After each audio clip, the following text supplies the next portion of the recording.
আমরা জানান দিতে যাচ্ছি ত্রিপুরা রাজ্যে 19-এর পরে যে কালো মেঘ আসছিল, মানুষ ভোট দিতে পারেনি, এখন ভোট দেবে।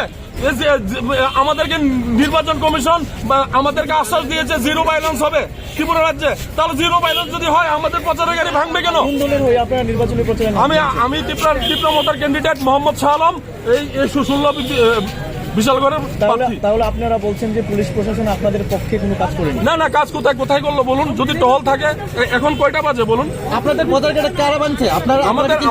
আমাদের প্রচার গাড়িটা ওইখানে বিজেপির দুটো বুথ অফিস ছিল, আমাদের ড্রাইভার বললো যে গাড়িটা মিউজিকটা চালাই, সে বললো ওই বিজেপি পার্টি অফিস থেকে বেরিয়ে আমাদের গাড়িটা ভেঙেছে জাঙ্গালি স্কুলের পেছনে। রাস্তা অবরোধে পুলিশের দিকে আপনাদের কি স্লোগান থাকবে আজকে? পুলিশের দিকে স্লোগান থাকবে, পুলিশ নিরপেক্ষভাবে কাজ করতে হবে, ত্রিপুরা রাজ্যে নিরপেক্ষভাবে কাজ করতে হবে, ইলেকশন সুষ্ঠুভাবে করাতে হবে। আপনারা এখন কোথায় আছেন? আমরা এখন বিশালগড় থানার সামনে রাস্তায় বসে আছি। রাস্তায় বসবো, আমরা রাস্তায় অবরোধ করবো।